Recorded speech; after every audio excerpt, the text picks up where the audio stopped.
Iran dilaporkan menggelar latihan rudal di beberapa wilayah pada Senin 22 Desember menurut laporan media pemberitaan setempat. Latihan tersebut disebut sebagai yang kedua dalam sebulan terakhir dan terjadi di tengah meningkatnya kekhawatiran Amerika serta Israel terhadap pengembangan program rudal balistik Iran. Media pemerintah Iran menyebut peluncuran dilakukan di sejumlah kota, termasuk Teheran, Isfahan, Mashhad, serta menampilkan video yang diklaim memperlihatkan aktivitas peluncuran rudal. Namun demikian, Reuters menyatakan tidak dapat memverifikasi secara independen keaslian video-video itu maupun lokasi kejadian yang sebenarnya. Belakangan pada hari yang sama, sumber yang dikutip media pemerintah Iran membantah adanya uji coba rudal dan menyebut gambar yang beredar hanyalah pesawat terbang di ketinggian tinggi. Tidak ada penjelasan lebih lanjut dari otoritas Iran terkait perbedaan informasi tersebut. Di sisi lain, Presiden Amerika Donald Trump dijadwalkan menerima pengarahan dari Perdana Menteri Israel Benjamin Netanyahu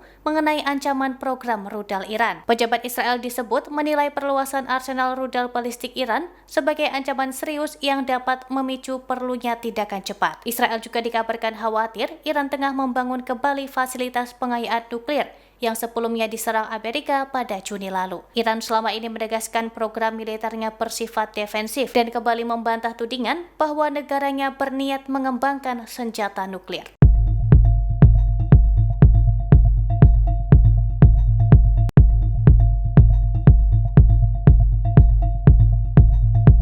Proses menuju tahapan lanjutan gencatan senjata di Gaza kembali tersedat karena kedua pihak yang bertikai dinilai lamban mengambil langkah konkret. Situasi ini membuat warga Palestina di Gaza harus bertahan menghadapi kondisi musim dingin yang berat di tengah kehancuran permukiman dan minimnya harapan akan kemajuan berarti. Sejumlah warga menyuarakan keinginan sederhana untuk hidup damai dan berdampingan sebagai dua negara yang berdaulat. Isu paling krusial dalam kesepakatan gencatan senjata, yakni kejelasan pembentukan negara Palestina, justru minim penekanan dalam perjanjian yang disepakati pada Oktober lalu. Sejumlah analis Israel menilai faktor politik domestik turut mempengaruhi keputusan pemerintah Israel untuk tidak segera mengakhiri perang. Selain itu, rencana pembentukan pasukan stabilisasi internasional di Gaza disebut menjadi salah satu hambatan utama dalam implementasi gencatan senjata.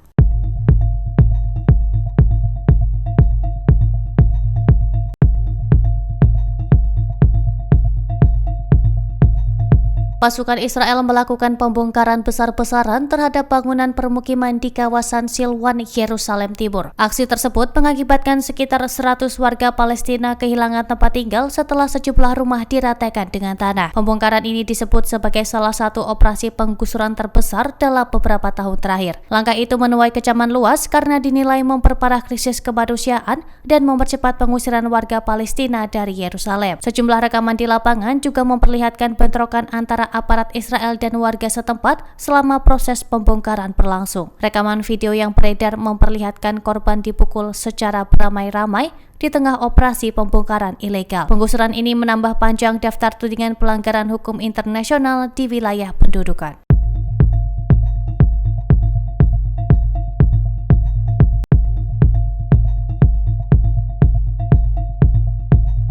Kelompok pemukim Israel bertopeng dilaporkan menyerbu rumah warga Palestina di wilayah Wadi Ijais, sebelah timur Al-Samo, Hebron Selatan. Dalam insiden itu, para pemukim merusak properti warga serta menyerang ternak milik penduduk setempat. Dalam rekaman, terlihat aksi brutal terhadap ternak milik warga Palestina, termasuk pembantaian dan penganiayaan terhadap domba-domba yang dipelihara penduduk setempat. Ternak itu disebut diketahui milik Mahmoud Dramen, yang melaporkan kejadian kepada kepolisian Israel. Dalam laporannya, ia mengidentifikasi para pelaku sebagai pemukim lokal bertopeng yang juga merusak kendaraan dengan memecahkan kaca mobil. Rekaman kamera keamanan yang disertakan dalam laporan menunjukkan sedikitnya 10 ekor domba tewas atau mengalami luka parah, dengan sebagian ditemukan dalam kondisi mata terjungkil. Warga Palestina mengaku mengalami intimidasi dan kekerasan selama penggerebekan berlangsung. Insiden ini kembali memicu kekhawatiran atas meningkatnya kekerasan pemukim terhadap warga sipil Palestina. Kekerasan oleh pemukim ilegal Israel di tepi barat dilaporkan hampir terjadi setiap hari,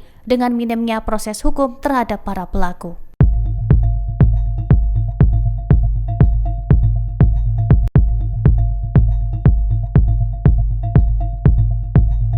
Banjir dilaporkan melanda area penerimaan pasien di Kompleks Medis Al-Shifa, Gaza akibat hujan deras dan sistem drainase yang rusak. Kondisi tersebut memperparah beban tenaga medis yang sudah kewalahan menangani pasien dalam situasi krisis berkepanjangan. Curah hujan tinggi juga menyebabkan air masuk ke sejumlah bagian rumah sakit Al-Shifa, khususnya area penerimaan pasien dan unit gawat darurat, sehingga mengganggu aktivitas pelayanan medis. Banjir terjadi di tengah hampir lumpuhnya sistem kesehatan Gaza akibat kerusakan fasilitas dan keterbatasan pasokan medis. Blokade terhadap masuknya bantuan dan perlengkapan penting terus menghambat upaya penanganan darurat. Situasi ini menambah penderitaan pasien dan tenaga kesehatan yang bekerja dalam kondisi serba terbatas. Lembaga kemanusiaan memperingatkan bahwa tanpa akses bantuan segera, sistem kesehatan Gaza beresiko kolaps sepenuhnya. Di sisi lain, seorang warga Palestina dilaporkan tewas dan sejumlah lainnya mengalami luka-luka setelah sebuah bangunan tempat tinggal runtuh sebagian akibat hujan deras di kota Gaza. Tim pertahanan sipil Gaza mengevakuasi satu jenazah dari reruntuhan rumah yang ambruk di kamp pengungsi Sati,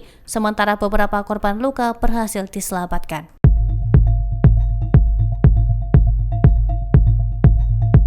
Download Tribun X sekarang, menghadirkan lokal menjadi Indonesia.